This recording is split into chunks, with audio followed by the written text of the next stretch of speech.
रूस के साथ तेल की तिजारत शुरू करने की वजह से इमरान खान की हुकूमत चली गई।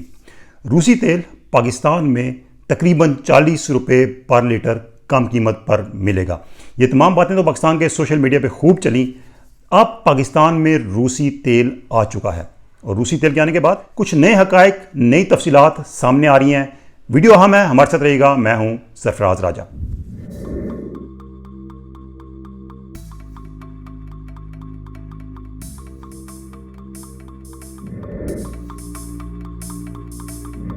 तो दोस्तों, वीडियो शुरू करने से पहले अगर आप हमारे चैनल पर नए हैं तो आपने हमारा चैनल सब्सक्राइब कर लेना है, बेल आइकन भी दबा दीजिएगा, इसका आपको फायदा होगा। तो दोस्तों, 2022 अप्रैल में इमरान खान की हुकूमत खत्म हुई तो उनकी तरफ से एक मौक़िफ़ ये सामने आया कि उन्होंने रूस के दौरे के दौरान सस्ता रूसी पेट्रोल खरीदने की डील की थी और इसी वजह से उनकी हुकूमत खत्म कर दी गई, क्योंकि वो रूस के साथ तिजारत को बढ़ाने जा रहे थे।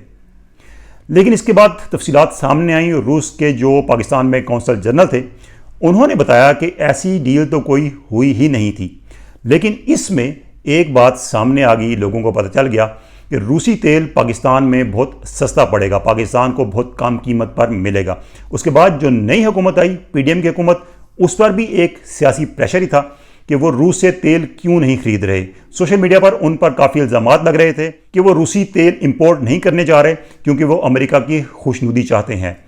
काफ़ी वजाहतों के बाद और बयानबाजी के बाद बिलाखिर हुकूमत पाकिस्तान ने फैसला किया कि रूस के साथ तेल इंपोर्ट करने पर बात की जाएगी। बात भी हो गई और रूस से तेल की तिजारत के हवाले से मुआहदा भी हो गया और जून की 12 तारीख को पाकिस्तान में रूस का पहला जहाज 45,000 मैट्रिक टन ऑयल लेकर पहुंच गया। अब पाकिस्तान में कुछ ऐसे मामलात थे जो कि तकनीकी नोयत के थे, आम लोगों की समझ में नहीं आ रहे थे। उसमें सबसे बड़ा इशू था रिफाइनरीज का।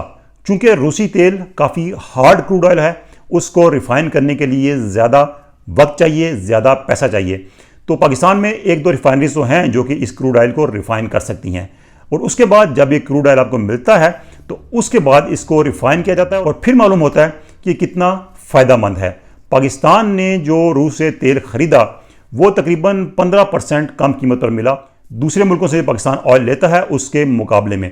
लेकिन जब इस तेल को रिफाइन किया गया और इसकी तफसीलात सामने आई तो उसमें कुछ ऐसी चीज़ें भी थीं जिससे मालूम हुआ कि ये तेल तो सस्ता नहीं पड़ेगा बल्कि महंगा पड़ेगा। क्या था? जब इस ऑयल को रिफाइन किया गया और इस प्रोसेस में तकरीबन 2 से 3 दिन लग जाते हैं। इसके बाद जो रिपोर्ट आई उसके मुताबिक जो ऑयल था रूसी क्रूड ऑयल, उसमें से 50% केरोसिन ऑयल निकला और सिर्फ 32% जो है वो हाई स्पीड डीजल निकला, जबकि 18% बाकी जो प्रोडक्ट्स थी तेल की वो इस क्रूड ऑयल के जरिए हासिल हुई। और इससे हट के हम देखेंगे पाकिस्तान जो अरेबियन ऑयल लेता है, जो अरब ममालिक से तेल खरीदता है, उसमें 50% हाई स्पीड डीजल होता है, जबकि तकरीबन 22% उसमें केरोसिन ऑयल होता है और बाकी जो परसेंटेज है वो बाकी जो प्रोडक्ट्स हैं उसके हवाले से हैं। तो देखा जाए तो रूसी तेल पाकिस्तान को ला कर भी सस्ता नहीं पड़ रहा और इसमें काफ़ी मसले मसाइल हैं। इस वक्त रूस जो है वो सबसे ज़्यादा जो तेल बेच रहा है वो भारत को बेच रहा है और भारत अपनी जो टोटल उनकी नीड है, टोटल ज़रूरियात हैं, जो मजमूई खपत है उसकी तेल की, उसका 1/4 से भी कम इंपोर्ट कर रहा है। तो ये बात कि पाकिस्तान में रूसी तेल आने से तेल बहुत सस्ता हो जाएगा या 40 या 50 रुपये पर लीटर कम हो जाएगा, तो ये बात तो पहले भी नहीं मानी जा रही थी। पहले भी कहा जा रहा था कि ऐसा नहीं होगा। अब तो इस बात के इम्कानात ही ख़त्म हो गए हैं कि पाकिस्तान में ऑयल, रूसी ऑयल आने के बाद इतना सस्ता होगा। कुछ फ़र्क शायद पड़े, वो इसलिए कि आलमी सतह पर पेट्रोल की कीमतें कम होंगी, उसके बाद पाकिस्तान में पेट्रोल सस्ता हो सकता है। लेकिन रूसी तेल के आने से कोई फ़र्क इसलिए नहीं पड़ेगा कि फिलहाल तो पाकिस्तान ने तकरीबन 1 लाख मैट्रिक टन का मुआहदा किया है, जो कि पाकिस्तान की योमिया जो तेल की ज़रूरियात हैं उसका सिर्फ चंद % ही है। अगर पाकिस्तान रूस से ज़्यादा तेल भी इंपोर्ट करता है तो अब जो रिपोर्ट सामने आई है उसके मुताबिक उससे भी फ़र्क नहीं पड़ेगा, क्योंकि रूस के तेल में मोस्टली केरोसिन ऑयल है, जो कि 50% यानी कि आधा क्रूड ऑयल केरोसिन ऑयल ही निकल आता है और उसके बाद बाकी जो 50% है उसमें हाई स्पीड डीजल भी है और उसमें जो बाकी तेल के प्रोडक्ट्स हैं वो भी शामिल होते हैं। तो यूं जो तेल के हवाले से था कि रूसी तेल पाकिस्तान को बहुत सस्ता पड़ेगा, ये तमाम तर चीज़ें बिलखसूस इस रिपोर्ट आने के बाद दम तोड़ गई हैं। तो इसलिए अब रूसी तेल जो है वो पाकिस्तान में आ चुका है और एक जो मिथ कायम थी कि रूसी तेल से बड़ा फ़र्क पड़ेगा, और ये मिथ काफ़ी अर्से से चली आ रही थी, 1 साल से, जब से इमरान खान की हुकूमत गई है। यही कहा जा रहा था कि रूसी तेल सस्ता है, इमरान खान रूसी तेल मंगवाने जा रहे थे। तो अब तमाम बातें दम तोड़ गई हैं। लेकिन इसमें एक चीज़ जो पॉजिटिव है और जो कि एक पाकिस्तान की इकॉनमी के हवाले से बेहतर है, वो ये है कि जो पेमेंट की गई, अदायगी की गई इस पेट्रोल के बदले में, वो डॉलर्स में नहीं की गई बल्कि चाइनीज़ करेंसी में रूस को पेमेंट की गई, रूसी तेल के बदले।